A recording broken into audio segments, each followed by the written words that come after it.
Leather is animal skin, which is chemically treated to produce a product that does not decay or decompose readily. It is a natural byproduct of the meat industry and is one of the strongest flexible materials in common use. The chemical and technological processes that turn skins and hides are known as tanning.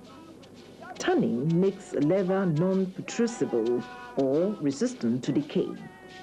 It also makes leather more flexible and gives it more tensile strength. This report is on the traditional tanning processes carried out by tanners at Royal Maji Abuabo, Kumasi. The tannery and the tanning business at Royal Maji Abuabo is a masculine-dominated family enterprise which is passed on from one generation to another.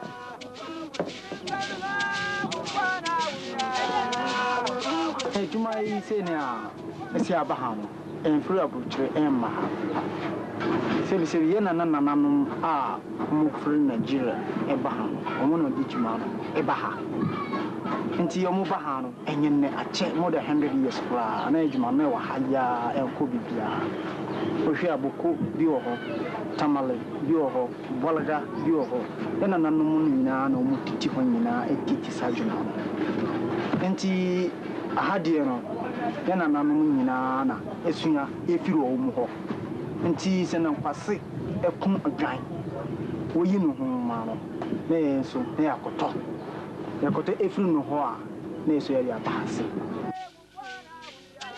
for the tanning processes is provided primarily by family members and hired labor.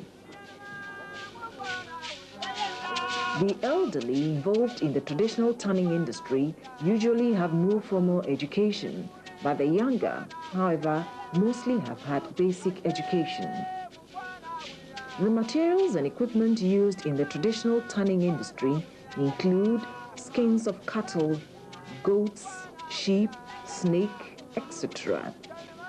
Water, domestic ash or ash from sawmills, waste carbide, bergamma, Marianthus serratus, fruits, cooking oil, example, palm kernel oil or granite oil, bagarua, Acacia nilotica fruits, karandafi, leaf stalks of guinea corn, sorghum bicolor, lime fruits, rusty nails or iron, kataji, blunt cutlass with a handle at both ends, old mortar, mortar and pestle, plastic bowl. Funds for the business are provided by family members and friends. Skins may be obtained on credit and payment made after the products are marketed. Vegetable tanning involves using plants that have high tannic acid content, for example, sumari bark.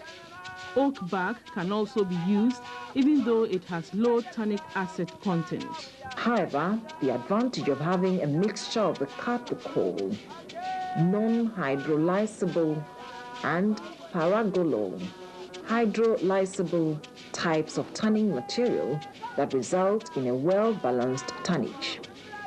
In some cases, the roots, leaves, or seeds are used.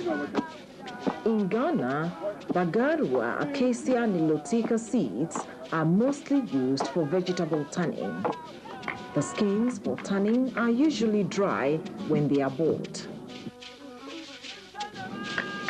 When the skins are obtained fresh, they have to be prevented from decaying if they are not to be worked on immediately. This can be achieved through curing.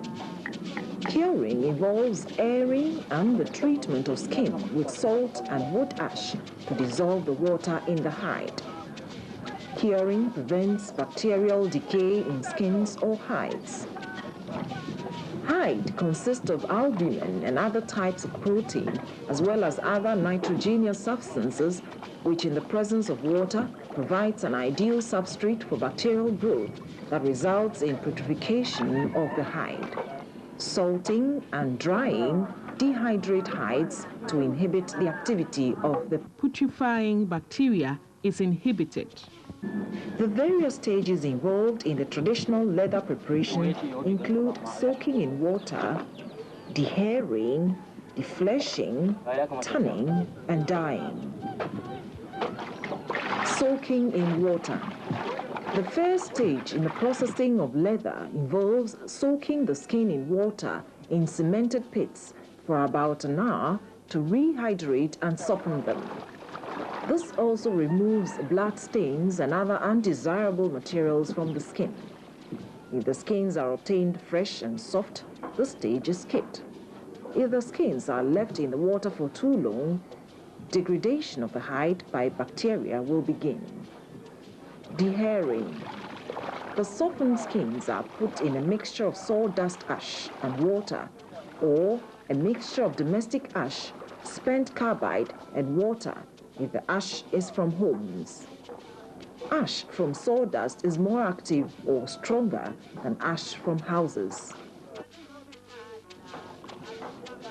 The skins are first dipped in the mixture a few times, one at a time, before leaving all of them in the mixture for 3 days, if the number of skins is 10 or more, or just a day if they are few.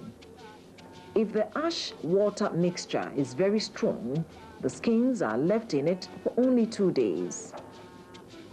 After a few hours, the skins are removed and dipped in the mixture individually again, then left in the mixture for the rest of the period. This step or stage loosens the hairs on the skins, making it easy to remove them. The hairs are removed by placing the skins one at a time on an old mortar, gripping it with the knee and dragging a tool called kataji on it. Defleshing. The skins, with the hairs removed, are put in a mixture of pounded Bergamma marianthus serratus fruits, pounded male pawpaw carica papaya leaves, stalk included, and water. If the skins are many, they are left in the mixture for about 1 day. However, they are left in the mixture for only half a day if there are few. This step loosens any flesh left on the skin. The flesh remaining on the skins are removed with kataji in a similar manner to the final stage in dehairing. If the skins are to be used to make drums, this step will not be necessary. Tanning. After defleshing, the skins are washed in water. They are then put in a weak mixture of pounded bagarua and water. The skins are washed and stretched for a few minutes in the mixture.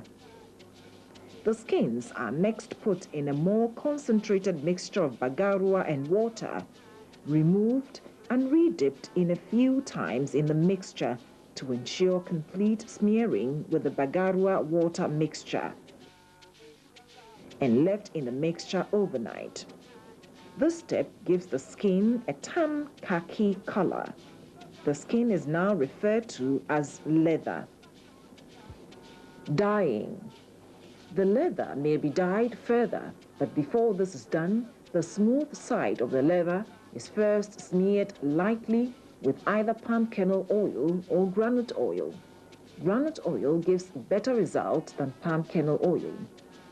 This facilitates the absorption of the dye by the leather.